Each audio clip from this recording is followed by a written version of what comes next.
Well, tanking is having a great time as we enter the last few months of the NBA season. Just a month after the league fined the Jazz $500,000 and the Pacers $100,000 for blatant tanking efforts, the Wizards and the Pacers have now both lost 16 straight games apiece. And now some are arguing against league expansion, saying it could lead to even more teams throwing in the towel, all for better lottery odds. So joining me now is FOS reporter Colin Salao to chat more on this. So, Colin, how bad now is tanking in the NBA? Well, after last night, you mentioned the Wizards now have a 16-game losing streak. Well, the Nets also lost their match against the Kings. So the three worst teams in the league, the Pacers, the Nets, and the Wizards, have lost a combined 39 games in a row, which is, I don't know, I just want to say insane. Can we just go over say that's insane? And I also did a little bit of digging. The Pacers, Wizards, and Nets have all won 17 games or less so far. There's about 12, 13 some games left in the season. The only one time in NBA history have three teams in the same conference not won 20 games. Lost won less than 20 games. So that shows you how egregious tanking really is. That this may have only happened one time ever in the history of the league. I don't know. It feels like the NBA has to do something. It feels like they will do something.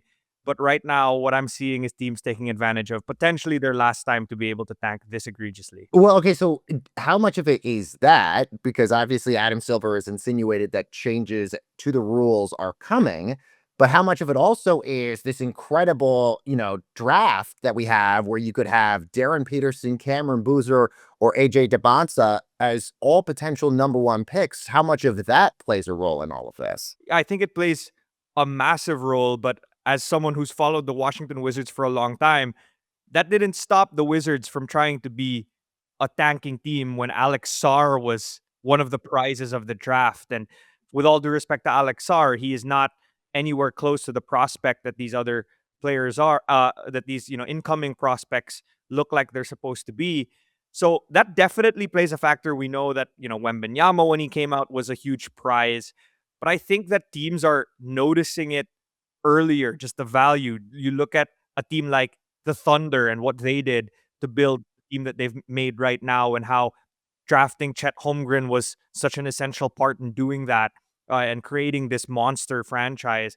I think they've seen other examples of teams take, that basically purposely lose and do it in the middle of the season or at the start of the season. If that's a way to build your roster, regardless of who is at the end, or the prize at the end of it, you're just gonna go out and do it. One example here is the Wizards. Again, I'm gonna go back to the Wizards. They did not win the Cooper Flag sweepstakes, and they're still going ahead and doing it because they know that one hit will change their whole franchise. Well, I'm glad you mentioned Cooper Flagg because we forget the Dallas Mavericks had a 1.8% chance to get the number one pick last year. I mean, right now, according to Tankathon, the Pacers, the Wizards, and Brooklyn all have the best odds at 14%. But if you're going by Mavericks math right now, that would mean Golden State and Milwaukee at 2% and 3% have just as good of a chance to get the number one pick here. Yeah, I mean, the NBA obviously flattening the odds. I think in I want to say 19, or was that was the goal, to be able to curb tanking and tell teams like, hey, if you're ninth or 10th, you won't have as low of a chance, or you still have a decent chance to get the top pick. But the fact of the matter is, that was one year. Teams are still looking at it as, hey, 14% is better than 1%. And not only that, this isn't just about getting the number one pick. This is about making sure you have the best chance to be closer to the top. The first pick, the worst you can go is number 5. You have a 52% chance of being in the top 4, where this year, even if you don't get one of the big 3, you could still get the UNC kid, Caleb Wilson. So I think a lot of that is what teams are thinking of, because if you can get into the top 5, that can change your team. That can change your franchise. And if you look at the history of picks in like 8, 9, 10, 11, 12, where, yeah, you have a 1% chance of getting to the top, but if you don't get that lucky, you're picking in a range where there's not a lot of superstars, or like generational talents that will really, change your franchise. Obviously, the news that NBA Board of Governors will be voting potentially on expansion, exciting for a lot of us who, want to see a team back in Seattle, see what a team would look like in Las Vegas. But there's people like Bill Simmons who have now argued against expansion, not because these cities don't deserve a team, but because of tanking. His argument is, look, if there's 9 teams that are basically already tanking, what's two more to make it 11? I guess, is this a counter argument against expansion here? Yeah, I mean, I definitely I could see why he's saying that. Ultimately, I always just go back to the idea that this is just going to be about the money, right? So we can make the case we want for just look at the media rights deal, for example. Like, everybody could say like, hey, it would be nicer if all the games were on TV, or we knew which channel or which streaming service they would be on. But at the end of the day, money talks, and they're going to choose the avenue for which gets them the most money, and that happened with $77 billion. I think it's the same thing that's going to happen here. It's, if it's a $7 to $10 billion, as it's been reported, fee for these teams to come in, we can make all the arguments we want, the what ifs we want about whether this is going to affect tanking or not. Once the money is there, it's going to that's what's going to decide it all. Now, just, to really answer your question, do I think, Bill Simmons' case is strong? I think it's really a what if. We don't know whether and if that will really be the effect, but I do see where it's coming from, because unless you're gonna extend the play-in tournament again to make it 11 teams to make it in each conference, now you're just gonna add, again, like you said, 2 extra teams at the bottom that are going to try to push for tanking. So maybe, I think the counter argument to Bill's point is actually that the NBA is probably going to make tanking change rules in the coming year. So they're gonna go hand in hand, where you're gonna add the 2 teams, and now teams are gonna be discouraged to tank. Whether that works obviously remains to be seen. Do you think the NBA will make changes to the tanking rules in preparation for this NBA draft, or do you think it would go into effect the next NBA draft? So, like teams like the Wizards and the Jazz, who are, as we've said, are egregiously trying to get a good pick here. You think they're pretty much saved from any sort of changes from the league? Yeah, I mean, unless the league finds them another $500,000, which I'm sure Ryan Smith will just eat, if it means getting, Cam Boozer, AJ Dybantsa to stay in Utah. Um, I think that if I'm not mistaken, they can't change the rules, because they're gonna have to vote on it before, in the off season anyway. So that's why I think a lot of teams are just like, well, nothing's gonna happen. We don't mind if we get fined X amount, so we'll just do it now anyway. And that's why I really think that whatever changes have to happen or are going to happen here, they need to be, quite honestly, pretty radical enough to maybe scare the teams from doing it. Because if it's a few $100,000, I think owners are looking at that and looking at the potential that they will gain from getting a Cam Boozer or an AJ Dybantsa or a Darryn Peterson. How much in millions of hundreds of millions of dollars you can gain in revenue by having a superstar like that. And you're like, okay, we bite 500K right now. They're willing to take that risk. So it has to be something that's gonna scare these owners and these general managers. Boozer, as the time that we're recording this, is the only player still in the tournament right now.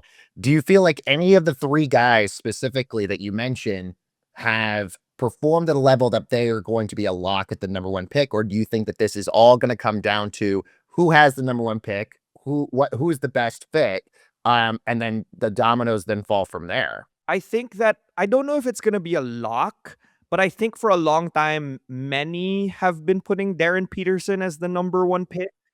And I think that after the tournament, I think maybe AJ Dybantsa is gonna be coming out of March Madness, even though he lost in the first round, as that, maybe not consensus, but closer to favorite to get the number 1 pick. I watched Kansas's game last night. They struggled offensively. Darren Peterson, made some questionable decisions on the ball. He couldn't get to the rim as much. I think he scored his first 2-point basket kind of later into the second half. Um, and obviously everything that's gone on with him in the season, he said a quote that basically said like, "Hey, I was hurt," and then he pushed it back and said, "Well, I wasn't hurt. I had some mental things that I was going through." And that's I hope that he is better, that he's doing well. But for a number one overall pick, I don't know if teams are willing to risk that. Whereas AJ Dybantsa just looks like an absolute monster, right? And I feel like the floor, if you get him, is a lot lower. So is a lot higher. So I think those questions and watching Darryn Peterson in the tournament, he might have fallen past the number one pick, but who's to say? True. Last question we got for you. Okay, so we've mentioned the top 3 teams with the best odds are on a horrible losing streak. 16 games apiece for Indiana and Washington, 7 in a row for Brooklyn right now. Sacramento, by the way, still has a 12.5% chance to get the number one pick, and then Utah at 10.5. My final question is, do one of those 5 teams actually get the number one pick, or is it a team that will shock us all like Dallas did last year?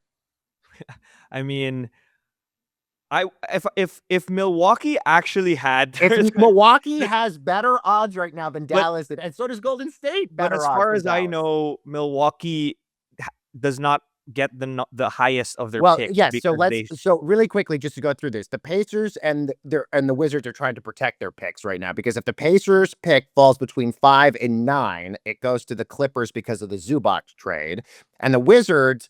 By the way, you can't let that pick fall past number 8, or else it goes to the Knicks, which you don't yeah, want either. So yeah. let's just pretend that those options are not available and that one of them could get the number one pick. Yeah, I mean, obviously, it's all about the numbers, all about the odds. I'll take my bet on it being one of the top 5, unless conspiracy theories happen Which, in, by the way, could be the way wh- around tanking, is that somebody in which the league office does this. right. But as someone who obviously is a Wizards guy, I will say I think Indiana gets it. I think Indiana Ooh, gets it. wow.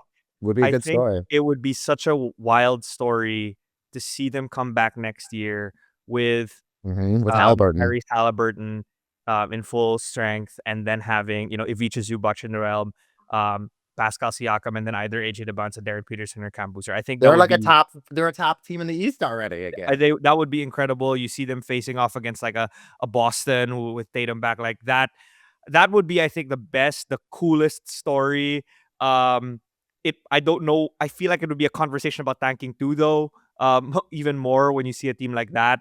But I think Indiana is a team that I'd want to get it outside of obviously the Wizards. Yeah, I think you're probably spot on with that. Colin Salau, great analysis as always. Thanks, man. Thanks. And stay with Front Office Sports, everyone, for more on the business and culture of sports.